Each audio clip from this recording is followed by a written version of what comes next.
अस्सलाम वालेकुम नाजरीन, मेरा नाम अली हैदर है और आपका शुक्रगुजार हूँ कि आपने मेरी ये वीडियो देखने के लिए वक्त निकाला। नाजरीन, इस वक्त रफ़ा जल रहा है। इसराइल ने तारीख़ का बदतरीन हमला किया है, लेकिन इसके साथ साथ अबू उबैदा के नाम से तो आप शनासा है, अबू उबैदा ने डिटेल बताई है कि हमने जो जबालिया में हमला किया वो कैसे हमला किया और हमने किस तरह से इसराइली फ़ौजियों को ज़िंदा पकड़ा है। दोस्तों याद रखिएगा, जिंदा इसराइली फौजी जो है वो हमास के लिए सोने की कान से बढ़कर है, क्योंकि हमास उसकी बुनियाद पे अपने उन कैदियों को जिनकी तादाद हज़ारों में है वो छुड़वा लिया करती है, जो कि इसराइल की जेलों में कैद हैं, जिनमें अक्सरियत बच्चों की।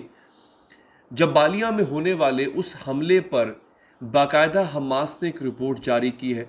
उस रिपोर्ट की पूरी तफसीलात इंशाल्लाह इस वीडियो में मैं आपको बताने जा रहा हूँ।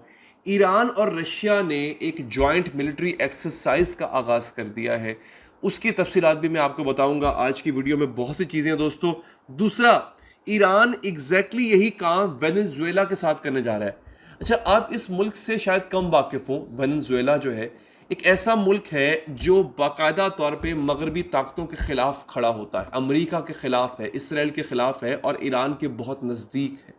मुसलमान मुल्क नहीं है मगर ये मगरबी ताकतों के ख़िलाफ़ बात करता है। तो वेनेजुएला जो है वो एक ऐसा मुल्क है कि जिस पे जो ईरान के साथ इस वक्त नाज़रीन खड़ा हुआ है।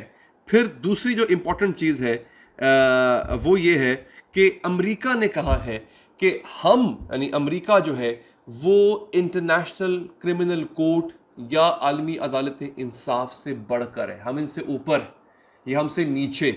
ये एक बहुत बड़ा जुमला है जो कि अमेरिका की तरफ से आया है। दूसरा, सऊदी अरब ने एक बहुत बड़ा स्टेटमेंट दे दिया है, वलीअहद ने बहुत बड़ा स्टेटमेंट दिया है।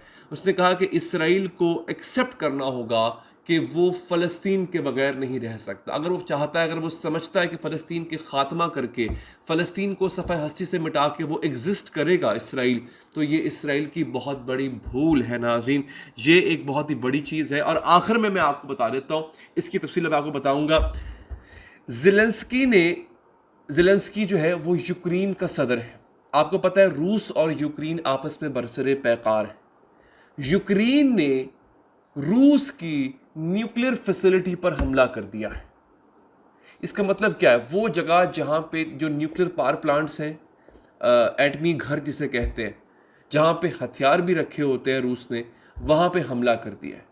उस पे हमला करना एक बहुत बड़ा हमला है। उस पे हमला करने का मतलब क्या है? उस पे हमला करने का मतलब यह है कि यूक्रेन बेसिकली रूस के साथ एटमी जंग छेड़ना चाह रहा है और ये एटमी जंग अमेरिका को भी इन्वॉल्व कर लेगी। ये बहुत बड़ी बात है, ये बहुत बड़ी चीज़ है नाजरीन, जिसका आगाज़ हो चुका हुआ है।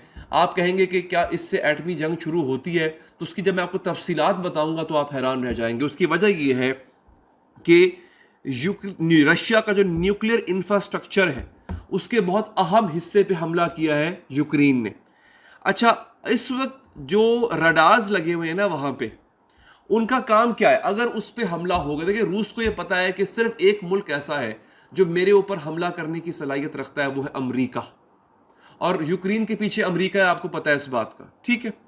यहां पे कहते हैं the radars can start automatically launch a nuclear strike on the US if they detect any early launch of nuclear warheads from the US towards Russia.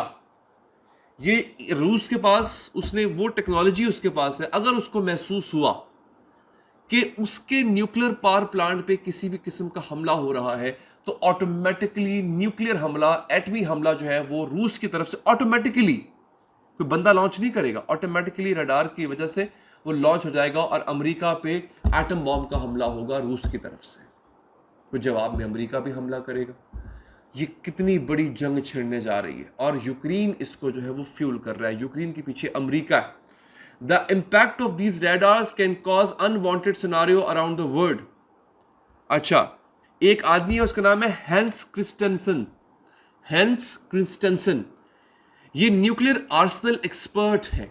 कहां पे? Federation of American scientist said not a wise decision on the part of Ukraine. उसने कहा कि Ukraine ने कोई अकलमंदाना फैसला नहीं किया। ये जो आदमी है हैंस, जो कि न्यूक्लियर एक्सपर्ट है, फेडरेशन ऑफ अमेरिकन साइंटिस्ट, उसका ये बयान कोई छोटा मोटा बयान नहीं है। उसने तमाम मुहर्रिकात को मद्देनजर रख कर यह बयान दिया है कि ये कोई काबिल तारीफ हरकत नहीं की है यूक्रेन ने कि उसने रूस के न्यूक्लियर फैसिलिटेशन सेंटर को उसने टारगेट किया है।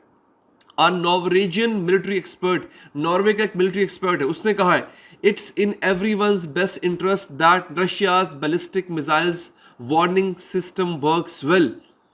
उन्होंने कहा ये सबके मफाद में है कि रूस का जो मिसाइल सिस्टम है, मिसाइल वार्निंग सिस्टम जो है वो अच्छा काम करता है। अगर ना करता होता और ये मिसाइल गिर जाते तो फिर रूस ने एटमी जंग छेड़ देनी थी। ये बहुत बड़ी बात है। अब मैं आ जाता हूं दूसरी खबर पे। प्रेस टीवी की खबर है, इन्होंने प्रेस टीवी बता रहा है कि अबू उबैदा ने बाकायदा तौर पे जो है एक इस पे डिटेल्ड प्रेस कॉन्फ्रेंस की, मीडिया टॉक की है और बताया है कि हमने वो हमला जो जबालिया का हमला है कैसे लॉन्च किया। दोस्तों, किया ये गया कि इस वक्त इस्राएली फोर्सेस जो हैं वो ढूंढ रही हैं हमास ने जो सुरंगें बनाई हैं ना, ज़ेरे ज़मीन टनल्स जो बनाई हैं, उनको ढूंढ रही हैं।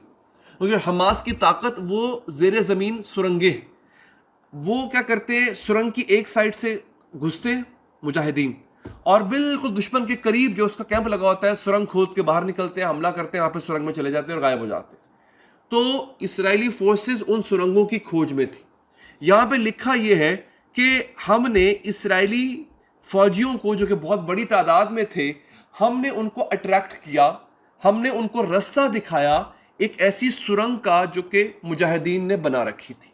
खुद से रास्ता दिखाया, उनको लगा कि हमें एक बहुत बड़ी सुरंग मिल गई है और सुरंग थी भी सही वहां और वहां पे मुजाहिदीन भी मौजूद थे। तो उनको इंटेलिजेंस ये फीड की गई कि मुजाहिदीन इस सुरंग में मौजूद है और वो थे भी सही।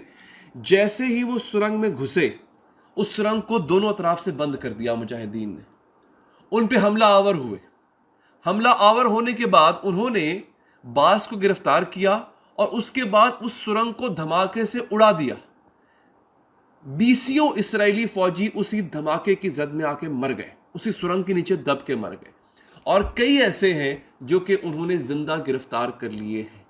अब ये बाकायदा इस पर डिटेल जो है वो रिपोर्ट जारी की अबू उबैदा ने। इसमें बहुत सी डिटेल है, शायद इतनी बड़ी डिटेल में मैं जाना पाऊँ। जबालिया जो है वो एक छोटा सा शहर है, 2-2.5 लाख की आबादी वाला शहर है जो कि गज़ा के बिल्कुल साथ मुंसलिक है। और जबालिया में रेफ्यूजी कैंप भी है।